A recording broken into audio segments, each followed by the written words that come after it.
Good morning class. Next हमारा topic था comparison of finite measures. इसकी डिफाइंस मैंने आपको बता दी थी कि डोमिनेट क्या होता है कि अगर मैं बोलती हूँ कि म्यू जो न्यू है म्यू से डोमिनेट हुआ है तो उसका मतलब होता है कि अगर मेजर ऑफ ई ज़ीरो है तो न्यू ऑफ ई भी ज़ीरो होगी। ठीक है, इसको हम ऐसे लिखते हैं, ये इसकी नोटेशन होती है। रिमार्क हो गए थे। अब नेक्स्ट थ्योरम है आपकी, इससे रिलेटेड ही है। क्या है? Nu and mu and rho be measure defined on rho then nu is dominated by mu. ठीक है, एक एक पार्ट हम सॉल्व करते जाएंगे। न्यू डोमिनेट होगा, म्यू जो है म्यू से ही डोमिनेट होगा। ठीक है, तो मैं इसका मीनिंग क्या है कि अगर मेरे पास nu and rho be measures defined on rho, clearly mu dominate mu का मतलब अगर म्यू ऑफ जीरो है this implies mu of E zero. अब म्यू ऑफ जीरो है तो इसको दोबारा मैं लिख सकती हूँ कि म्यू ऑफ ई तो जीरो है ही, यानी कि म्यू से डोमिनेट हो गया। ठीक है, नेक्स्ट है कि अगर न्यू म्यू से डोमिनेट हुआ, म्यू जो है रो से, तो न्यू भी रो से डोमिनेट होगा, मतलब ये चीज इससे डोमिनेट होगी। ठीक है, अब न्यू जो है म्यू से डोमिनेट हुआ तो mu of E zero implies mu of E zero for only belongs to rho. और म्यू जो है वो रो से डोमिनेट हुआ तो rho of E zero implies mu of E zero for only belongs to rho के लिए प्रूव हमें ये करना है। अब मतलब रो ऑफ ई जीरो है तो न्यू ऑफ ई भी जीरो आना चाहिए। अब रो ऑफ ई जीरो हम उठाकर चलेंगे। अब रो ऑफ ई जीरो है तो ऊपर वाले रिजल्ट से म्यू ऑफ ई जीरो बन जाता है, और अगर म्यू ऑफ ई जीरो है तो फर्स्ट वाले रिजल्ट से म्यू ऑफ ई जीरो बन जाता है। कंबाइन करने पर दोनों को क्या आ जाएगा, जो मेरा ये है रो ऑफ ई जीरो से म्यू ऑफ ई जीरो हुआ, म्यू ऑफ ई जीरो हुआ तो न्यू ऑफ ई जीरो, तो कंबाइन करके न्यू ऑफ ई जीरो आ गया। ठीक है, यानी कि अगर रो ऑफ ई जीरो था तो implies nu of E zero, यानी कि न्यू जो है वो डोमिनेट हुआ रो से। ठीक है, नेक्स्ट है कि अगर न्यू जो है डोमिनेट हुआ जीरो से देन म्यू क्या होगी, जीरो होगी। ठीक है, अगर म्यू जो है वो जीरो से डोमिनेट होती है तो यानी कि zero of E equal to zero implies mu of E zero. अब zero of E equal to zero is true for, क्योंकि कोई भी सेट उठा ले जीरो उस पर अप्लाई करेंगे तो वो जीरो ही देगा, यानी कि हर एक के लिए ट्रू होगा। तो यानी कि अगर ये हर एक के लिए ट्रू कंडीशन है तो measure of mu of E zero बनेगा हर एक ई बिलोंग्स टू रो के लिए, यानी कि म्यू क्या बन गया, जीरो। ठीक है, फोर्थ है if nu less than equal to mu then nu dominated by mu. ठीक है, अब न्यू जो है वो म्यू से लेस है हमें, यानी कि अगर मैं किसी सेट पर अप्लाई करती हूँ तो nu of E less than equal to mu of E है हर एक ई बिलोंग्स टू रो के लिए। प्रूव क्या करना है कि न्यू जो है म्यू से डोमिनेट होगा, यानी कि हम लेट करके चलेंगे कि म्यू ऑफ ई जीरो है, म्यू ऑफ ई जीरो है, यहाँ पुट कर देंगे तो nu of E less than equal to zero आ जाएगा। पर ये तो मेजर है, ये क्या होते हैं, greater than equal to zero. दोनों को कंबाइन करेंगे तो न्यू ऑफ ई क्या बन गई, इक्वल टू जीरो, यानी कि वो किससे डोमिनेट होगी, म्यू से डोमिनेट होगी। ठीक है, फिफ्थ है अगर न्यू जो है म्यू से डोमिनेट होता है देन न्यू ए कॉन्ट्रैक्शन जो है इसकी म्यू ए से डोमिनेट होगी हर एक लोकली मेजरेबल सेट ए के लिए। ठीक है, अब लोकली मेजरेबल की डिफाइन लगेगी। अब नेक्स्ट क्या है, न्यू जो है म्यू से डोमिनेट होता है, पहले इसको ओपन कर देना है कि measure of E zero implies nu of E zero होगा। अब हमें प्रूव करना है न्यू ए जो है वो डोमिनेट होगा म्यू से for every locally measurable set ए के लिए, यानी कि mu A of E zero उठा के चलूंगी और न्यू ए ऑफ जीरो मुझे प्रूव करना है, जहां पर ई रो से बिलोंग करता है और ए लोकली मेजरेबल है, यानी कि रो लैम्डा से बिलोंग करता है। अब इसको ओपन करेंगे तो nu of A intersection E zero होगा। अब ये मेरे पास क्या है कि अगर कोई भी ई रो से आता है तो वो डोमिनेट होती है न्यू म्यू से, यानी कि mu of E zero implies nu of E zero, पर ई जो है रो से आना चाहिए, यानी कि अगर म्यू ऑफ दिस जीरो है तो मैं इस डिफाइन से लिख सकती हूँ कि new of A intersection E भी जीरो होगा, बट ये रो से आना चाहिए। ये रो से कैसे आएगा, क्योंकि ए लोकली मेजरेबल सेट है, तो ए इंटरसेक्शन ई क्या बनेंगे, रो में जाएंगे लोकली मेजरेबल की डिफाइन से, कि अगर ए लोकली मेजरेबल है तो ए का इंटरसेक्शन किसी ई के साथ जो रो में से आता है वो भी रो में जाएगा, तो यानी कि ए इंटरसेक्शन ई किस में जाएगा, रो में। तो मेरा ये रो में से मिल गया मुझे, तो मेजर ऑफ ई जो रो में से सेट है उसके ऊपर measure zero implies nu of E zero, यानी कि mu of this zero implies nu of E zero, इसको मैं ऐसे लिख सकती हूँ। ठीक है, तो डोमिनेटिंग कैसे होगी, सेटिस्फाई। सिक्स्थ क्या है कि अगर आपकी mu of A dominated by mu for every locally measurable set ए, अच्छा ये मुझे प्रूव करना है। तो 6 देखो, म्यू ऑफ ए को डोमिनेट दिखाना है न्यू से, मतलब ये चीज़ मुझे प्रूव करनी है। तो मेजर ऑफ ई जीरो लेकर चली, हर एक ई बिलोंग्स टू रो के लिए, ए लोकली मेजरेबल है तो ए इंटरसेक्शन ई दोबारा वही डिफाइंड रो में ही जाएगी, तो measure of E zero E belongs to rho के लिए, तो measure of A intersection E भी जीरो बनेगा। ठीक है, क्योंकि देखो ए इंटरसेक्शन ई जो है वो कैसे बनेगा, जीरो, क्योंकि ए इंटरसेक्शन ई जो है ई का सबसेट बनेगा, और मेजर ऑफ ए इंटरसेक्शन ई जो है, अगर ये इसका सबसेट है तो मेजर अप्लाई करने पर इससे लेस बन जाएगा, और ये चीज़ क्या है मेरी 0 है, ठीक है। बट मेजर जो है वो पॉजिटिव होती है, दोनों को कंबाइन करके क्या बन जाएगी 0, ठीक है।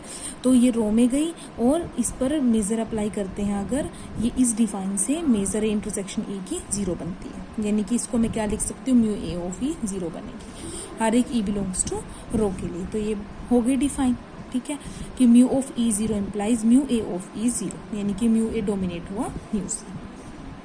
7th है कि अगर जो म्यू है एब्सोल्युटली कंटिन्यूस है with respect to mu, then mu is dominated by mu. तो अगर म्यू जो है एब्सोल्युटली कंटिन्यूस है म्यू के रिस्पेक्ट में, हमें प्रूव करना है कि म्यू जो है म्यू से डोमिनेट होगा, यानी कि measure of E 0 implies mu of E 0।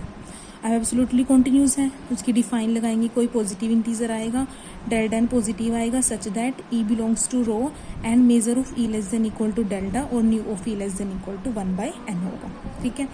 और क्योंकि मेरे पास मेजर ऑफ ई 0 है, ठीक है, और 0 लेस देन होता है डेल्टा एन से, क्योंकि तो मैं उठाकर चली थी इसको स्टार्टिंग में 0, ये डेल्टा एन से लेस होता है, और ई क्या है, नल सेट है, या फिर आप डायरेक्ट भी लिख सकते हो कि ये 0 है, ये डेल्टा से एन से लेस है, और न्यू ऑफ ई 1/n से लेस है। स्क्वीज प्रिंसिपल से क्या बन जाएगी 0।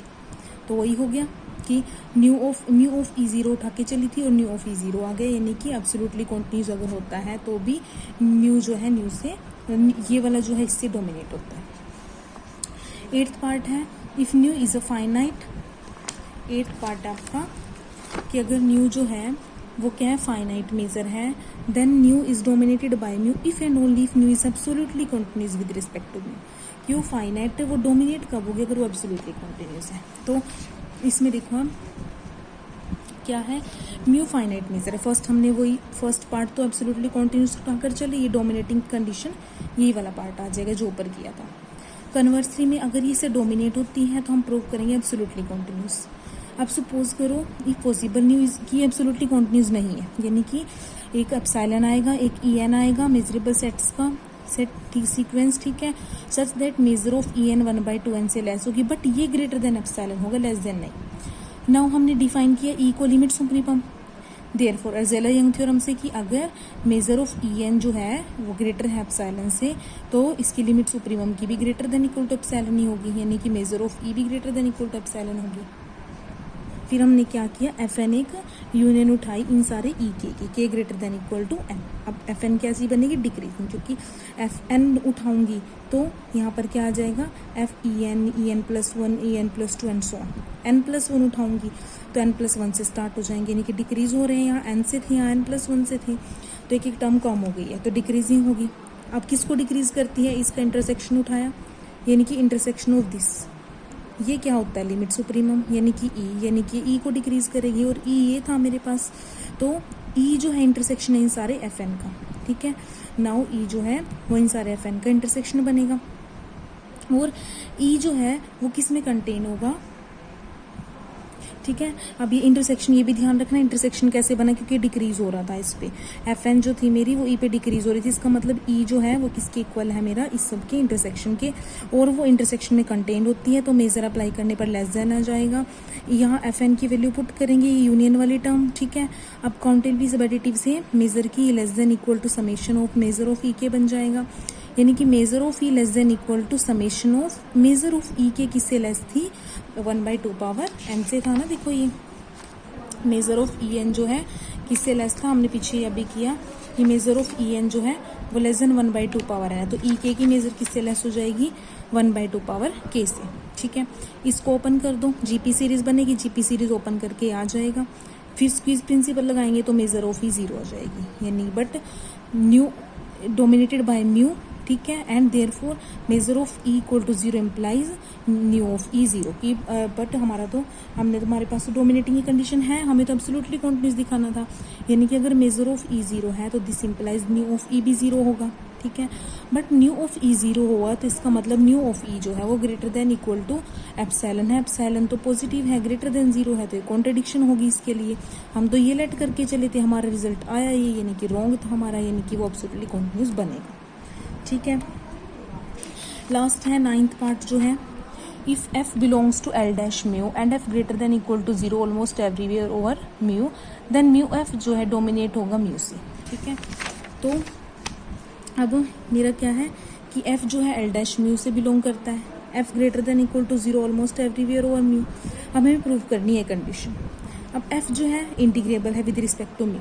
ठीक है, यानी कि एफ और एफ पॉजिटिव भी है ऑलमोस्ट एवरीवेयर, तो म्यू एफ क्या बनेगी, फाइनाइट मेजर, क्योंकि हमें रिजल्ट पता है कि एफ इंटीग्रेबल फंक्शन है, then mu f is a finite measure if f greater than equal to 0 almost everywhere. यानी कि एफ इंटीग्रेबल भी हो गया, वो ऑलमोस्ट एवरीवेयर पॉजिटिव भी है, तो ये फाइनाइट मेजर बन जाएगी। ठीक है, also we know that if is f is integrable with respect to mu, then mu f is absolutely continuous with respect to mu. यानी कि अगर वो एफ जो है इंटीग्रेबल हुआ इस म्यू के रिस्पेक्ट में, तो म्यू एफ क्या बन जाता है, एब्सोल्युटली कॉन्टिन्यूस।